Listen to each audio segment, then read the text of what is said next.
पास। इस बीच बता दें कि कानपुर जोन के आईजी मोहित अग्रवाल ने जल्द ही विकास दुबे की रिमांड में लेकर पूछताछ करने की बात की और साथ ही उन्होंने ये भी साफ कर दिया कि विकास दुबे को उज्जैन तक पहुंचाने वाले सहयोगियों की भी जांच होगी।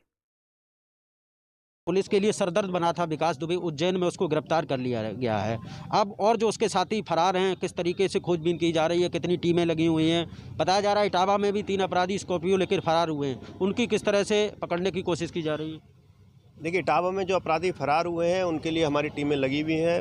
आसपास के जनपदों को भी सूचित कर दिया गया है और वो लोग भी जल्दी ही गिरफ्तार होंगे। जहाँ तक विकास दुबे का सवाल है, यदि उसने सरेंडर किया है या वहाँ पर गिरफ्तारी हुई है उसकी, तो हमारी पुलिस की टीम वहाँ जाएगी, उसका रिमांड बनवाएगी, उसको न्यायालय में प्रस्तुत करेगी और जो हमारे पुलिसकर्मियों की हत्या हुई है 8 पुलिसकर्मियों की, उस मामले में इसको निश्चित रूप से फांसी के फंदे तक लेकर के जाएगी। सर, आखिरी सवाल, उज्जैन में उसने सरेंडर किया है, निश्चित रूप से कोई ना कोई उसका सहयोगी रहा होगा। क्या आपकी तरफ से इस विषय में जानकारी जुटाई जाएगी कि कौन लोग हैं और किनकी भूमिका रही जो वहाँ तक पहुँचा? वो बिल्कुल हर बिंदु पे जांच होगी और कैसे पहुँचा, किसकी गाड़ी से पहुँचा, वो सब भी अपराध की श्रेणी में आते हैं और उनको भी इसकी सजा दिलाई जाएगी। तो ये कानपुर रेंज के आईजी ये बताते हुए कि किस तरीके से अब पुलिस का अगला कदम होगा विकास दुबे को लेकर। हालांकि यहां से टीम रवाना हो चुकी है मध्य प्रदेश के लिए। हमारे 2 सहयोगी लगातार हमारे साथ बने हुए हैं। राजीव, जिस तरीके से कानपुर रेंज के आईजी कह रहे हैं कि अब पुलिस वहां पहुंचेगी और उसको कोर्ट में पेश किया जाएगा, ये उज्जैन पुलिस कोर्ट में पेश करेगी, ट्रांजिट रिमांड मांगेगी या फिर उत्तर प्रदेश की पुलिस की तरफ से ये सब होगा?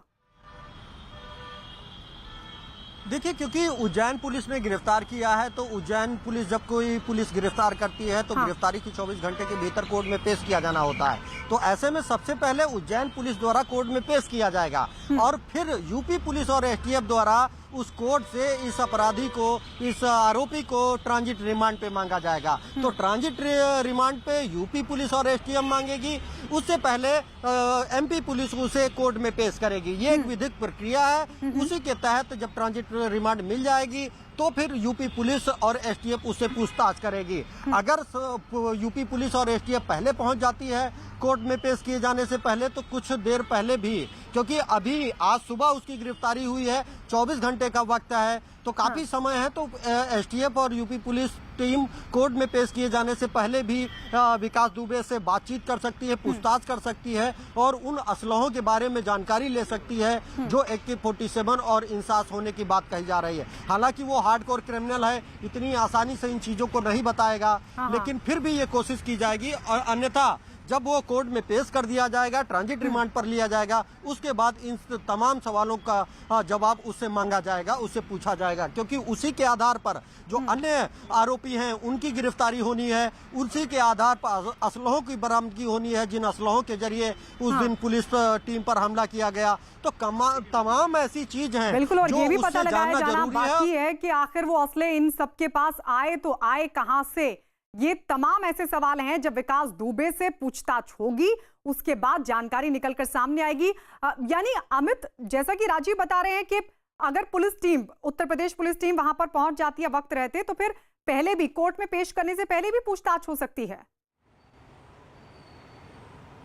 बिल्कुल, पहले भी कोर्ट में पेश करने से पहले तो उज्जैन पुलिस पूछताछ करेगी, क्योंकि वो कब से वो उज्जैन में रुका हुआ था। जो असला उसके पास है, AK-47 इंसाफ जिसकी बात की जा रही है, 9mm पिस्तौल जिसकी बात की जा रही है, वो है कहाँ पर, उसको भी बरामदगी करनी है और यह उज्जैन पुलिस करेगी। और अगर यूपी पुलिस समय रहते पहुँच जाती है गिरफ्तारी से कोर्ट में पेश करने से ठीक पहले, तो उसके बाद यूपी पुलिस के पास भी, STF के जवानों के पास भी तमाम सवाल होंगे जो वो दुबे से, आरोपी दुबे से वो जानना चाहेंगे। और उसके बाद जब उनके वो सवालों का जवाब मिल जाएगा तो जो 24 घंटे का समय होता है, गिरफ्तारी के 24 घंटे के भीतर उसे कोर्ट में पेश किया जाता है। कोर्ट में पेश नहीं हो पाता तो हमेशा 24/7 एक ड्यूटी MM भी होता है, उस ड्यूटी MM के पास इसको पेश किया जाएगा और उसके बाद जो है उज्जैन पुलिस पेश करेगी। यही प्रोसेस है, उज्जैन पुलिस पेश करेगी, उज्जैन पुलिस ब्रीफ करेगी कि इसे कहाँ से गिरफ्तारी हुई है, किन हालात में गिरफ्तारी हुई है, और उसके बाद यूपी पुलिस जो है वो ट्रांजिट रिमांड मांगेगी। और क्यों ट्रांजिट रिमांड मांगेगी,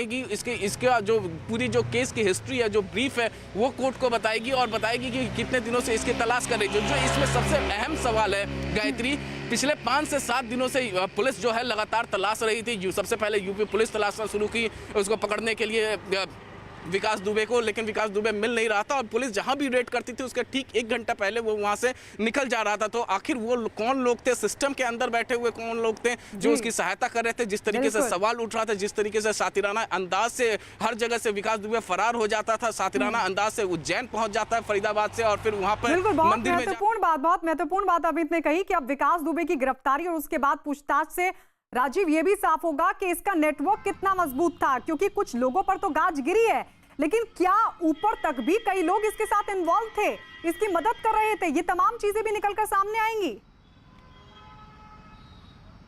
देखिए, इसमें कोई शक नहीं है। एक और जहां उत्तर प्रदेश की तमाम टीमें इस शख्स को गिरफ्तार करने की कोशिश कर रही थी, कई राज्यों की पुलिस लगी हुई थी, चाहे वो मध्य प्रदेश हो, हरियाणा हो या राजस्थान हो, लेकिन उसके बावजूद ये शख्स सभी को चकमा देकर उज्जैन पहुंच जाता है। तो कहीं न कहीं इसके कई ऐसे मददगार होंगे जिनकी मदद से ये वहां पर पहुंचा है। उसी को लेकर आईजी मोहित अग्रवाल जो कानपुर के आईजी हैं, उन्होंने कहा है कि हम इस बात का भी पता लगाएंगे कि आखिर ये एनसीआर से किनकी मदद से उज्जैन पहुंचा, उन लोगों को भी गिरफ्तार किया जाएगा।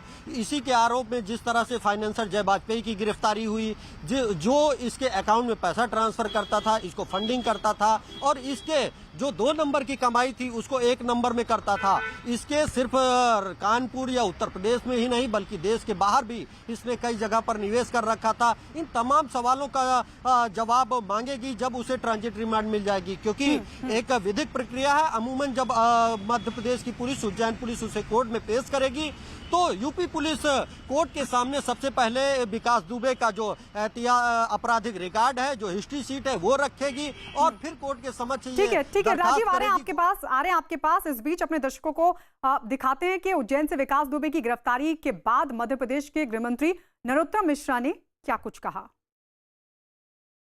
महाकाल जी के दर्शन करने आए थे, श्रावण मास है। हमारे एक कांस्टेबल को शक हुआ, उसने दूसरे कांस्टेबल को बुलाया। ये जो मैं बता रहा हूँ ये प्रारंभिक जानकारी है, इसको अंतिम न माने। तो उन्होंने बाकी के कांस्टेबलों को बुला के एक तरफ बिठाला और फिर धीरे धीरे पुष्टि होती चली गई। यूपी पुलिस से कोई इंटेलिजेंस आपको मिला था?